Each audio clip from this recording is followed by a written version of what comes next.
Esto es La Buena Educación. Muy buenos días, amigos y amigas. Les damos aquí un gran saludo desde su programa La Buena Educación. Hoy sábado 31 de agosto, a una semanita de cumplir nuestro primer año al aire. Así que nos vamos preparando aquí. La próxima semana no se pueden perder el programa porque estamos organizando y preparando algo especial para todos ustedes que nos escuchan aquí en Lima y en todo el país. Bueno, algo que nos pidieron muchos de ustedes. Seguramente varios tienen hijos adolescentes como yo. Y ahora la pregunta para ustedes es, ¿cómo ayudamos a nuestros hijos adolescentes a aprender en el colegio? ¿Tienen ustedes hijos adolescentes? Entonces este es un programa dedicado a todos ustedes. Seguramente a alguno de nosotros como papá o mamá nos ha pasado que cuando nuestro hijo o hija entra a la secundaria es como si entrara a un mundo nuevo en el cual ya no nos buscan como antes.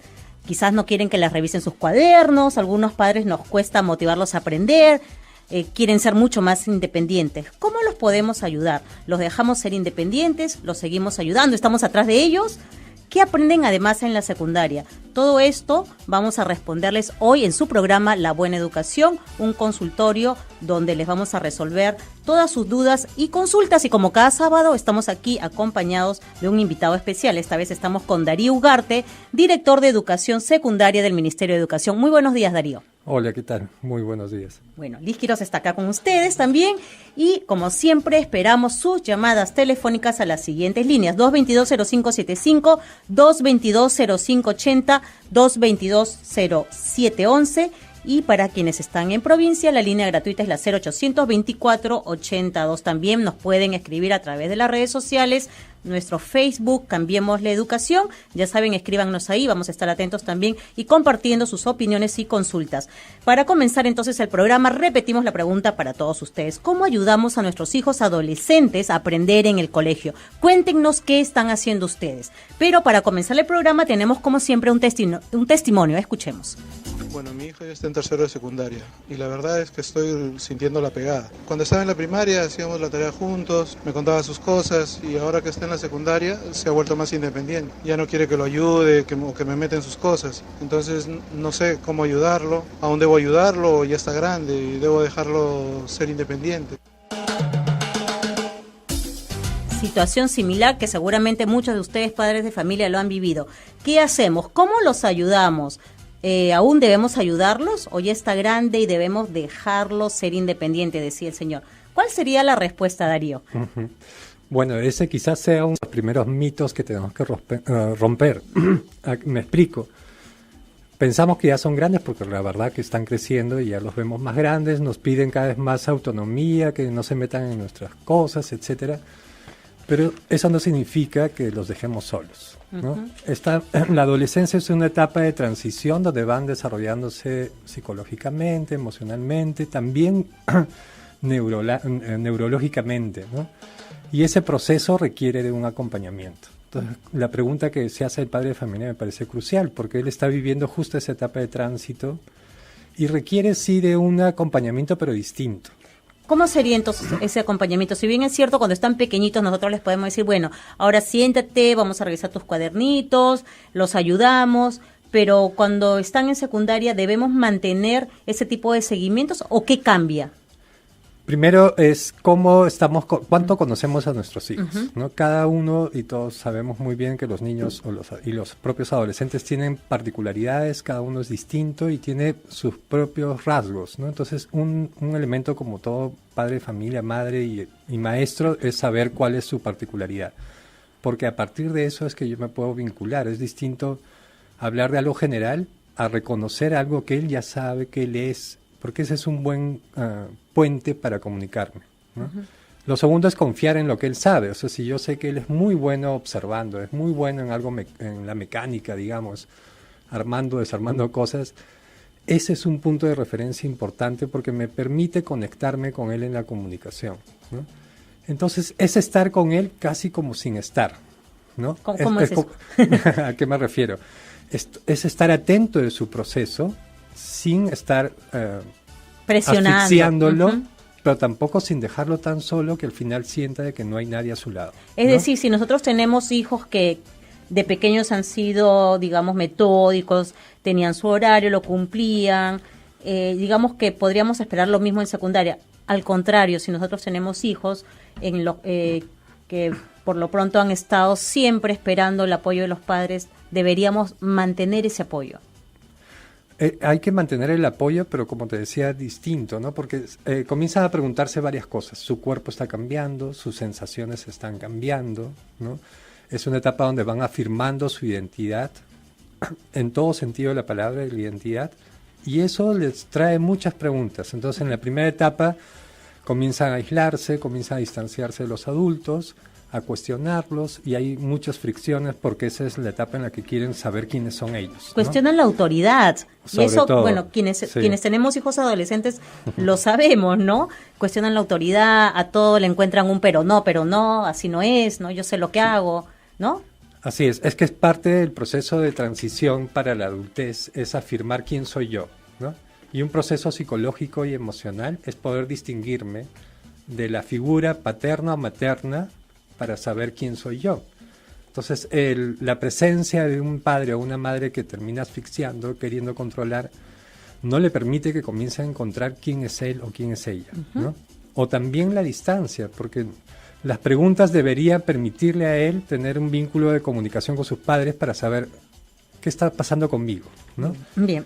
Estamos conversando sobre los adolescentes. La pregunta para todos ustedes es ¿cómo ayudamos a nuestros hijos adolescentes a aprender en el colegio? Las líneas telefónicas para sus llamadas son las siguientes: 222-0575, 222-0580, 222-0711, y para quienes están en provincia la línea telefónica gratuita es la 0800-2482, repito, 0800-2482, y estamos aquí en cabina conversando con Darío Ugarte del Ministerio de Educación, quien también está presto a resolver todas sus dudas y consultas. Entonces, estábamos conversando sobre cómo ayudamos a nuestros hijos a aprender ahora que están en secundaria.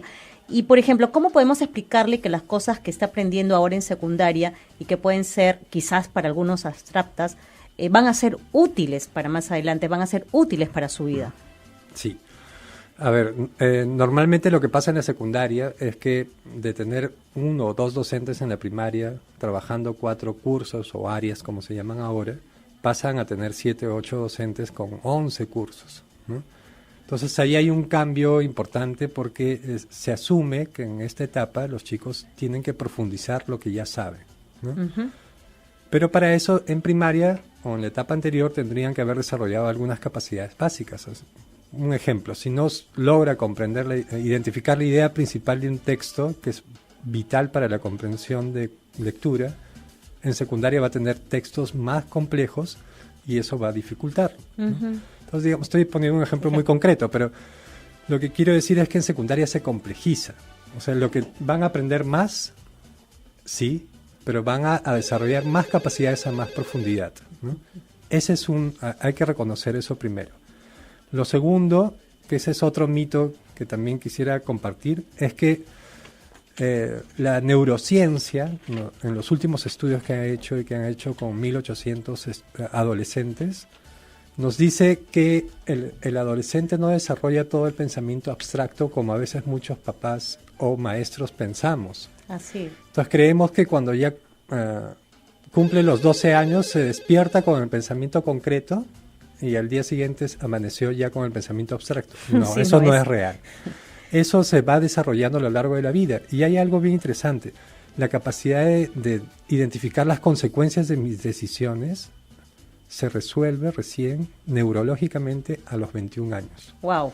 Wow. Entonces, a veces le pedimos a los chicos lo que todavía no están en capacidad de hacer. No significa que no tengan experiencias de aprendizaje para saber qué pasa con sus decisiones, pero no le pidamos lo que todavía su desarrollo neurológico no lo permite. Qué importante lo que acabas de decir, Darío. Nosotros tenemos ya una llamada telefónica a esta hora. Estamos con Carlos, él nos llama desde el Callao. Buenos días, Carlos.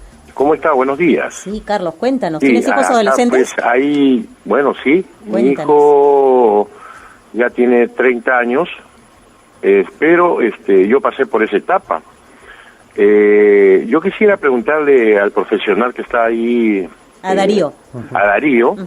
Tengo algunas pequeñas dudas nada más. En primer lugar, ¿qué opina él de la dependencia de los hijos hacia los padres, no? esos padres que siempre no los dejan actuar, no los dejan respirar, que creen que la autoridad es parte del amor hacia los hijos, cuando realmente lo que yo creo que falta un poquito de motivación sobre los talentos, porque todo ser humano nace con una inteligencia. Entonces, si esa inteligencia no la sumamos al talento que de alguna manera debe tener alguno, ¿no? Mañana más tarde, cuando ya es adulto, recién nos damos cuenta que tuvo cierto talento para la vida, ¿no? Bien. Entonces, mi pregunta es ¿cómo podemos nosotros medir a los padres si son realmente, los vuelven dependientes a los hijos o realmente deberían ser motivadores de sus hijos? Bien, gracias, Carlos. Ujú. Bien, lo que ha dicho Carlos es importante, ¿no? Los papás a veces no somos conscientes que ni bien nace nuestro hijo, ya es un ser totalmente distinto a nosotros. Que en el proceso de su desarrollo requiera de un tipo de acompañamiento para que se pueda desarrollar bien, eso es totalmente distinto. Pero mi hija, desde que nació, es otro ser. No es la extensión de mí, ni es la proyección de lo que yo no pude ser que quisiera que ella sea, ¿no? Entonces, es algo que los papás a veces nos cuesta diferenciar y por eso les imponemos cosas. Les imponemos o proyectamos nuestros deseos en ellos y eso termina limitando las posibilidades de nuestros hijos. Y si eso se alarga hasta la adultez, eso sí ya es un grave problema porque eso hace más difícil que uno se desarrolle de manera autónoma. Entonces, ¿cómo hacemos eso? El mismo Carlos ha planteado la respuesta. Uh-huh. Identificar en qué son buenos, porque hay que fortalecerlos desde ahí, reconocer que la autonomía es una capacidad fundamental para cualquier persona y cómo la fortalecemos desde que son niños, no solo en la adolescencia, y que eso de hecho va a desarrollar sus capacidades, ¿no? Interesante, ¿no? Porque estamos, digamos, criando a seres que quizás si trabajamos o hacemos lo que está cuestionando Carlos, ¿no? Tiene que ver con chicos que van a ser toda la vida dependientes de los padres, ¿no? Y no van a ser autónomos, ni independientes, ni capaces quizás de tomar decisiones. Así es. Uh-huh. Bien, seguimos con más llamadas telefónicas. Esta vez nos vamos hasta el Callao. Estamos con Gladys. Buenos días. No, nos vamos a Cerro de Pasco. A Cerro de Pasco nos están escuchando en el 92.1 de la FM. Buenos días, Norberto. ¿Cómo estás? Buenos días, Regina. ¿Cómo estás? Sí, bájale un poquito el volumen a tu emisora, Norberto, y escuchamos tu consulta, tu pregunta. ¿Ahora sí? Ahora sí, te escuchamos. Quería hacer una consulta al doctor Darío, porque tengo un hijo de 14 años y está demasiado rebelde, no sé cómo, y hemos tenido una separación con la madre ya del 2007 y él ahora se ha vuelto bien, no sé, rebelde a causa de la separación, o qué puede ser eso. Y también la educación, no quiere estudiar. Ya, sí, Norberto. Quiere que le dé algo a cambio para que él vaya al colegio, no sé. Ya. Mira, primero, más entiendo que hay una situación particular que ha marcado la relación familiar, que influye de hecho en el proceso emocional de tu hijo, ¿no? Pero también hay otro proceso que es propio de la adolescencia, que es en esta etapa donde ellos comienzan a cuestionar la autoridad, que es lo que decíamos más temprano, y comienzan a preguntarse qué es lo que ellos quieren ser y a distanciarse de los adultos, en especial de los papás, y en el caso de los hijos varones de los papás, ¿no? Entonces, eso es parte de un proceso natural. Eso no significa que no construyas un espacio de comunicación y encontrar el mecanismo en el cual él pueda comunicarse contigo para ver cómo está viviendo y sintiendo primero la separación y cuánto eso está influyendo, pero también sus propias preguntas y dudas, ¿no? Trata de estar tranquilo respecto a las reacciones de tu hijo, porque eso es un proceso natural. Si te involucras mucho, va a ser más difícil y más tensa la relación con él, y más bien hay algún autor que dice hay que saber cómo subirse al balcón, ¿no? Es tomar distancia para ver qué está sucediendo y que eso me permita aproximarme o acercarme de otra manera en este caso a tu hijo, ¿no? Y esto que decía que le estaba pidiendo a cambio, dame algo para ir al colegio, es un chantaje. Así es. ¿No? Sí, claro, es, digamos, algo que los adultos debemos trabajar con los chicos, es cuáles son sus responsabilidades, ¿no? En este caso, los chicos es estudiar. Bien, nosotros nos tenemos que ir a una pequeña pausa comercial y regresamos con más aquí en su programa La Buena Educación. La Buena Educación, parte de ti.